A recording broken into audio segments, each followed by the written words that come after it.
नमस्कार, India TV 9 में आपका स्वागत है। आज हम कराते हैं देश के जवानों की पीड़ा से रूबरू, सेना का एक चौंकाने वाला सच, जिससे आज हम आपको सामने कराने जा रहे हैं। सभी जानते हैं कि आज भारत में भ्रष्टाचार एक शिष्टाचार बन चुका है। सरकारी विभागों से लेकर अर्ध सरकारी निजी कारोबार भ्रष्टाचार की दीमक से खोखला हो चुका है, जिसमें आज भारतीय सेना भी अछूती ना रही। आपको बता दें, हमारे अर्धसैनिक बल, जिन्हें हम सब BSF, CISF, ITBP और असम राइफल, जिन्हें भारत में CRPF के नाम से भी जाना जाता है, इनमें से चयन करके NDRF, RAF जैसे विशेष सशस्त्र बल भी बनाए गए हैं। भारत के तमाम क्षेत्रों में हमारे CRPF के जवानों की एक बड़ी और महत्वपूर्ण भूमिका है, जो कि कानून व्यवस्था से लेकर VIP और VVIP, सिक्योरिटी हो या नक्सलवाद हो या आतंकवाद, हिमालय की बर्फीली चोटियों से लेकर रेगिस्तान के रेतीले तपते मैदान, चाहे हो बंगाल की जमीन पर नदी के उभरते तट, भारत के पूर्वोत्तर की कांटेदार झाड़ियों से घिरी देश की सीमाओं की चौकसी से लेकर अतिरिक्त सुरक्षा बल में एक महत्वपूर्ण भूमिका निभाते हैं।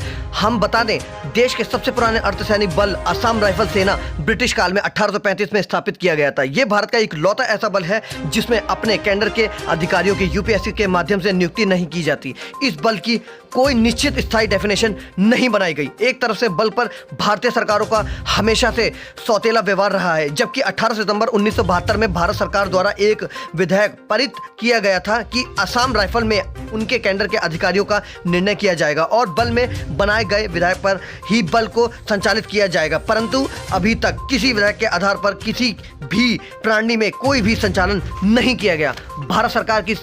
आज भारत सरकार की देश के प्रधानमंत्री, प्रतिभाशाली गृह मंत्री जी से अर्धसैनिक बलों के जवानों और अधिकारी उनकी नियम और नीतियों पर नाखुश नजर आ रहे हैं। इनका एक चौंकाने वाला सच सामने आया है। एक प्रेस वार्ता में असम राइफल के सेना नियुक्त शौर्य चक्र विजेता वजीर सिंह प्रधान, जिन्होंने असम राइफल में तैनाती के दौरान वर्ष 1997 में मणिपुर के साइकुल एरिया में 10 अंडरग्राउंड आतंकवादी को मार गिराया, 29 वर्ष देश की सेवा में देकर सेवाकृत होकर बताया कि कैसे एक देश के सिपाही असम राइफल में महानिदेशक जनरल सुखदेव सिंह संगठन और अन्य कई अधिकारियों के हाथ भ्रष्टाचार से लिप्त है।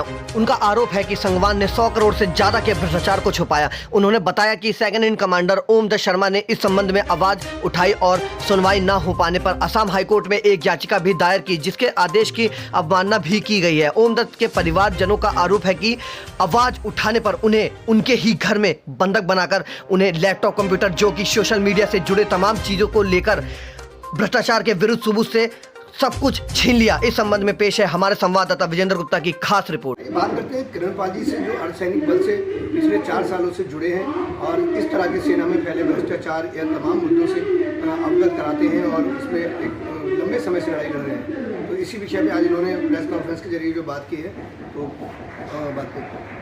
किरणपाल जी, आज किस विषय में ये प्रेस वार्ता करेंगे? ये प्रेस वार्ता करी गई कि अर्धसैनिक बल तो एक्चुअली CRPF, BSF सब है, हम इनके लिए काम कर रहे हैं। 2004 के बाद जवानों की पेंशन नहीं है, जवानों का मॉरल स्टेटस बहुत डाउन है, क्योंकि पुलवामा जैसी घटनाओं में हमने अपने जवानों का बलिदान दिया है और इन जवानों को सिविल कैटेगरी में लाए, तो जब बहुत ही बड़ा दुख होता है। सरकार से ये बात हम उठाते रहते हैं, लेकिन आज की प्रेस वार्ता का जो मुख्य उद्देश्य था वो था कि सबसे पुराना पैरामिलिट्री फोर्स देश का है असम राइफल्स, और असम राइफल्स में एक वरिष्ठ अधिकारी ने 100 करोड़ से ज़्यादा का भ्रष्टाचार होने की, ओम दत्त शर्मा, हाँ, एक अधिकारी ओम दत्त शर्मा, जिन्होंने 100 करोड़ से ज़्यादा का भ्रष्टाचार होने की ऊपर एक वीडियो वायरल अपना सोशल मीडिया पे किया, एक गुहार लगाई उन्होंने, तो हमारे पैरों के नीचे से ज़मीन निकल गई कि यार सेना और अर्धसैनिक बल भ्रष्टाचार मुक्त थे और इतने बड़े घोटाले की कभी बात हम सुनते नहीं थे, लेकिन अगर वहाँ तक भी ये पैर फंसार गया तो ये तो देश के लिए मुश्किल हो जाएगी सुरक्षा व्यवस्था में, इसको तो बचाया जाए। और उसके बाद में उस अधिकारी को हाउस अरेस्ट कर दिया जाना, उसके लैपटॉप, कंप्यूटर सब छीन दिए जाना, उसको संरक्षण नहीं देना, यहाँ तक कि न्यायपालिका में जो उनको ऑर्डर दिया डिपार्टमेंट को, उसकी भी अवहेलना कर देना, तो इससे दुर्भाग्य नहीं हो सकता। आपको लगता है ये ड्यूअल जो सिस्टम बनाया है उसमें गृह मंत्रालय कहीं ना कहीं गृह मंत्रालय का इन्वॉल्यूशन है इसमें? गृह मंत्रालय ने तो सारी बातों के ऊपर हमने बता दिया है कि असम राइफल्स का जो दोहरा नियंत्रण है ये भ्रष्टाचार को बढ़ावा देगा। और ये मैं नहीं लिख रहा हूँ, ये आपको मैं बता देता हूँ कि 1972 में एक एक्ट बनाया है, ठीक है, विधेयक बनाया है, इसमें सारी चीज़ बड़ी स्पष्ट लिखी हुई है भारत सरकार की। मैं आपको इसको दे दूँगा तो 1972 का विधेयक है जो लागू नहीं हुआ। इसमें ही लिखा है कि ये कमियां होंगी अगर तुम असम राइफल्स को अपने पैरों पे संचालित नहीं करोगे। असम राइफल्स डबल कंट्रोल में है क्योंकि वहाँ पे सेना के जो अधिकारी है वो ऑपरेशनल कंट्रोल में है, कोई प्रॉब्लम नहीं है। एमएचए कहता है कि एडमिनिस्ट्रेशन हमारा है, लेकिन अगर एडमिनिस्ट्रेशन होता है तो अधिकारी भी तो युक्त उनके होने चाहिए।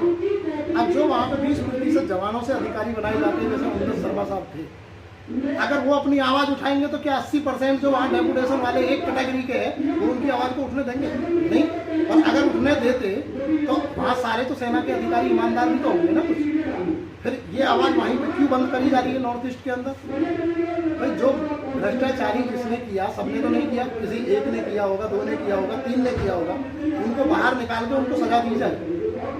ठीक है, इस देश संकट की घड़ी में आ गया है। पहले ही किसानों और जवान, इसके मुद्दे पे किसानों के पे, अब जवान तो वो भी नहीं कर सकते। ठीक है, कोई आंदोलन नहीं कर सकते, जवान कुछ नहीं कर सकते। तो मोदी सरकार को ये बात सुननी चाहिए कि आप सेना सुबह से शाम तक चिल्लाते हो, वोट भी मांगते हो, अगर सेना में करप्शन हो रहा था आप कंसेशन क्यों दे रहे हो? सजा दो। आइए, हमने रूबरू कराया आपको किरणपाल जी से जो 4 साल से पिछले जुड़े हुए हैं, और बड़ा दुखद समाचार है देश की संकट घड़ी में, जो कि आर्मी के अंदर भी भ्रष्टाचार उजागर होता चला जा रहा है। सेना के अंदर तो आखिर देश कहाँ जाएगा? और हमारे तमाम लोगों ने गृह मंत्रालय तक आवाज़ पहुँचाने के लिए प्रेस कॉन्फ्रेंस रखी है। असम राइफल में तैनात उमेश शर्मा जी जो इस वक्त काफ़ी गंभीर हालत में हैं और उपचार चल रहा है उनका, उनके सुपुत्र जिनके तमाम आरोप सरकार पर, गृह मंत्रालय पर और असम राइफल प्रशासन पे उठाए गए, उनसे बात करते हैं कि किस प्रकार से उनके पिताजी को जो कि अभी इंजर्ड हैं और उनको किसी प्रकार की कोई सूचनाएं नहीं दी जा रही हैं, उनसे बात करते हैं, उनकी पीड़ा को समझते हैं। क्या नाम है आपका? मेरा नाम संदीप कुमार है। संदीप जी, आपके पिताजी को कितने साल हो गए हैं सेना में सेवा करते? सर करीबन 20 से 22 साल हो गए में सेवा करते हैं। हाल ही में मेरे फादर ने करीबन 1-1.5 साल, 1 साल के करीब असम राइफल में करीबन 100 करोड़ से ऊपर की जो घोटाला हो रहा था उसके खिलाफ, जिसके मेरे फादर के पास डॉक्यूमेंट्री एविडेंस है, सारे सबूत हैं।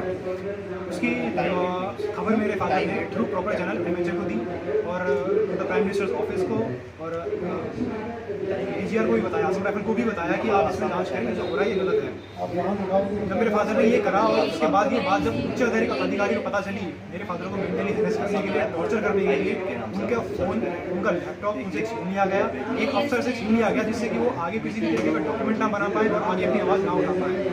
15 दिन तक एज अ फैमिली मैंने अपने पिता से बात कर ली कि मेरे पिता कहाँ है, उनकी क्या हालत है, उनके साथ किस तरीके का ट्रीटमेंट किया जा रहा है, एक अफसर के साथ हो रहा है, जवान की तो क्या हालत करेंगे वो लोग, मैं क्या ही बताऊँगा। सर मेरे फादर की तबीयत बहुत ख़राब है, उनको खाना पूर्ति की तरीके से ट्रीटमेंट दिया जा रहा है, जबकि जब उनको 4 बार रेफर किया गया उसके बाद आज भी मेरे फादर को जब 3 बार रेफर किया गया था, उसके बाद उनको सिर्फ पेन किलर दिए गए, प्रॉपर ट्रीटमेंट तक नहीं दिया गया। आज उनकी हालत इतनी खराब हो गई है कि उनकी स्पाइनल कॉर्ड में दिक्कत हो गई है कि वो चल फिर भी नहीं पा रहे हैं। खाना पूर्ति के लिए हॉस्पिटल में ले गए हैं, वो इलाज उनका दे नहीं रहे हैं। मीडिया के माध्यम से आप क्या डिमांड करना चाहेंगे गृह मंत्रालय से और असम राइफल के तमाम सर पहली डिमांड हमारी है, मेरे फादर को दूसरी ऑर्गेनाइजेशन में शिफ्ट किया जाए, टेस्ट किया जाए, जिससे कि उनका इलाज हो सके, उनकी जान बच सके कम से कम।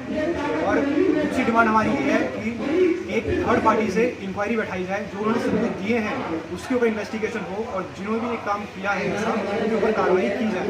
ये हमारी डिमांड है मीडिया के थ्रू, गृह मंत्रालय से और लोगों से। सेना की पीड़ा को इस तरह से उभार के लाने में कैमरामैन गौरव के साथ विजेंद्र गुप्ता।